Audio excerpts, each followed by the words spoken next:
This weekend, I watched 14 and a half hours of Brawl Stars. You heard me right. I casted the EMEA qualifiers. It was a 2-day event alongside Ark and Trav, two of the greatest casters in the world. They've done BSC monthly finals, and of course, Ark, you probably know well from doing world finals as well. But one of the biggest takeaways, besides gaining a lot of experience with some of the best casters in the world, was that I really got to understand a lot of the Brawl Stars meta in its current state. This year, they made a brand new change to making it power matches, meaning there's a draft for both sides, there's bans of one apiece, and then each side takes turns picking brawlers. However, I feel like not everybody is necessarily adjusted to this the best way. I feel like a lot of the times when I'm watching friends or have my viewers come on, they don't super understand the draft process as much as, say, a pro should, which makes sense, right? They're not pros, but that's why we make these videos. So in this video, I'm going to be covering the top 5 most underrated brawlers based on what I've seen this weekend from the EMEA region, the US. I watched some CESA, got a few different regions in the incorporation to really make these informed decisions, not just one. I feel like the best way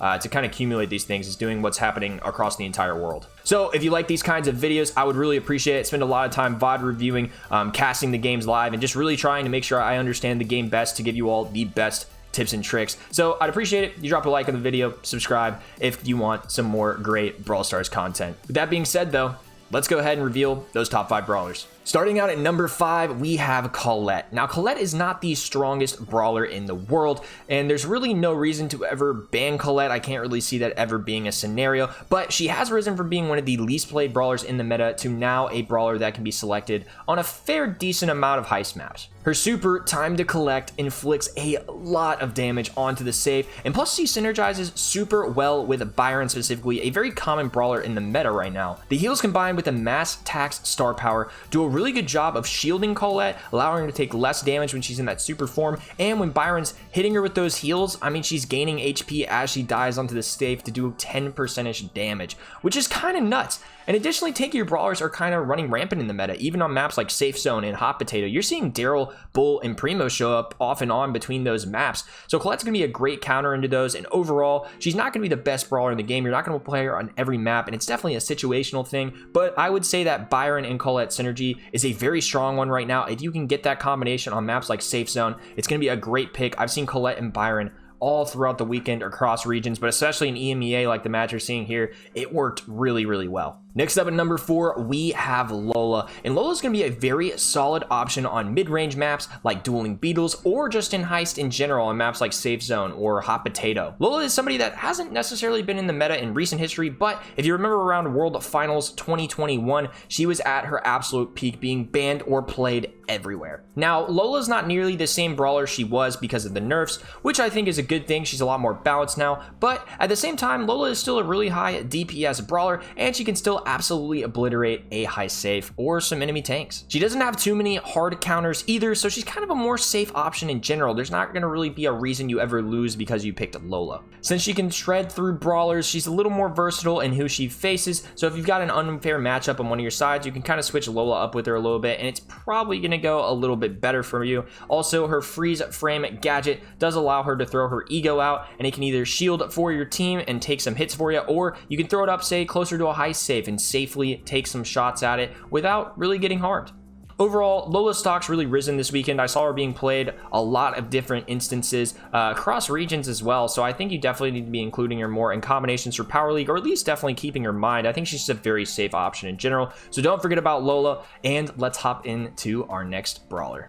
All right, coming in at number 3, we have 8-Bit, and this is one I'm super excited to talk about. You all need to be considering 8-Bit for your mid in the gym grab maps, especially Hard Rock Mine and Crystal Arcade. 8-Bit is a very solid brawler right now, and I really feel like deserves a lot more love. It's gotten it more recently in the NA region, but in EMEA, they're still catching on a little bit. It was good to see Spin play him here, even though I think they end up losing this game. However, Bell is going to be a pretty good counter into 8-Bit. Grom's going to counter Spike pretty hard, and Ims is going to kind of rose with this. This is kind of a tough matchup for them in general, but I think it still goes to show that 8-Bit is going to be a very excellent option, and pros are definitely considering him right now. The current meta is going to favor tankier brawlers and these long range mids, right? Especially in NA, you guys are going to see a lot of Piper, and I'm sure, and especially the more diamond or gold, it's one of those more fun brawlers that people like. They see Bobby or I don't know, other pros play him, and they just decide they should do the same thing too. And Piper's fine, but 8-Bit is going to be an excellent way to address both those kinds of brawlers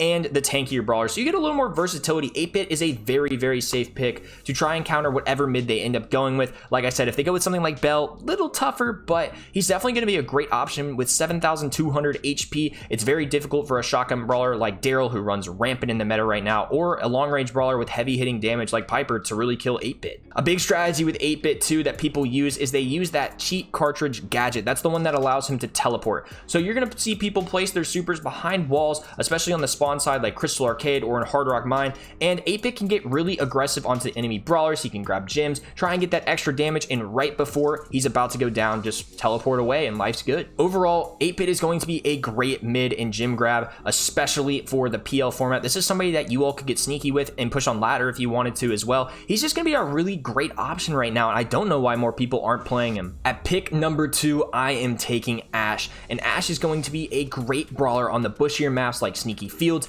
and across a few different maps overall like Crystal Arcade and Super Stadium, which is what you're seeing here. Now on this game, Ash is being combined with Byron, and that is going to be one of the most deadly synergies in the game. When Ash is gaining rage, he's gaining speed, and he's got a speed gear on or a damage gear. He's going to deal an insane amount of damage, be insanely healthy, and have a Byron on his side to give him more HP. It's so difficult to take him down. But take a map like Sneaky Fields, for example. It's not going to be one where you're going to typically use a Byron or a Poco or another healer. It's one where he's going to be on his own, playing in the lane, trying to take down brawlers, and you're going to take advantage of that speed gear and just get aggressive. But before this HP buff that he got recently, I wouldn't say Ash is somebody that could really handle himself alone. He was used a little bit as a counter to Buzz, but now that he's got this baseline HP boost, honestly on maps like Sneaky Fields and with the speed gear, he's insane. As a standalone brawler, you can definitely use him on certain maps. You don't have to have a Byron, but if you do, it really, really helps and is a tough task for the other team. In Brawl Ball, I really think he should be considered a ban even on maps like Sneaky Fields. He's that good, and I definitely don't see him being played enough. This is one that you all could definitely incorporate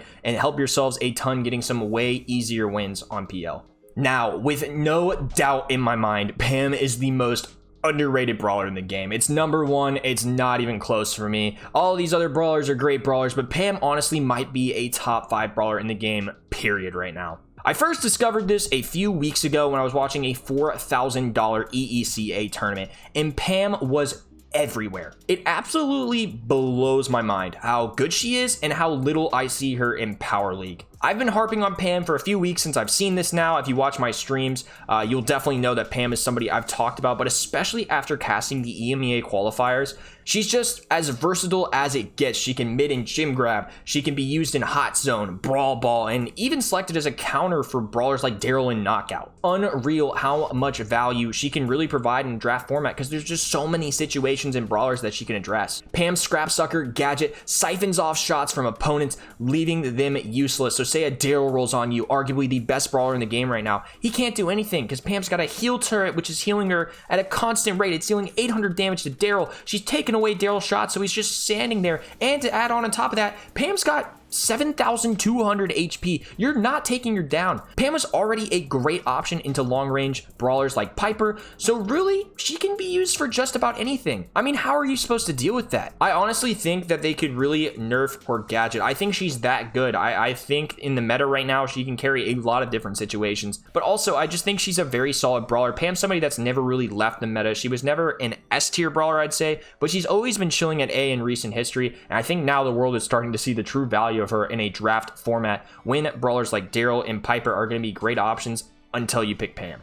All right, crew, there's my top 5. Let me know down below what you think of my list or if there's any brawlers you think should be added. I really don't see these 5 brawlers enough, and I think if you incorporate them in your Power League strategy, you're really going to be better off, gain some nice elo, and especially if you're playing friendlies or something, you're going to be able to prove that you know the game very well. Finally, I just wanted to take a sec to say thank you. This weekend really was the coolest and most insane, mind-blowing Brawl Stars experience yet. The fact that I got asked to do monthly qualifiers with Ark and Trav really was a dream come true. I've wanted to cast this game for a long time. I've only been doing it for a few short months, but I've been putting in a lot of practice and hard work. So it's really good to see that pay off. And just thank you to the EMEA region especially. You guys were super loving to me, super supportive, and welcomed me in with open arms. It was crazy to get all the amount of love and support, whether it was in the Twitch feed for Ark, the Twitch chat on my streams, the DMs. You know, thank you to all the players, coaches, fans, anybody that's followed me on socials or Twitch. It's been an insane week for me, and I can't wait to do it again. Thanks again, guys. Appreciate y'all watching if you made it this far, and we'll see you in the next one. Peace.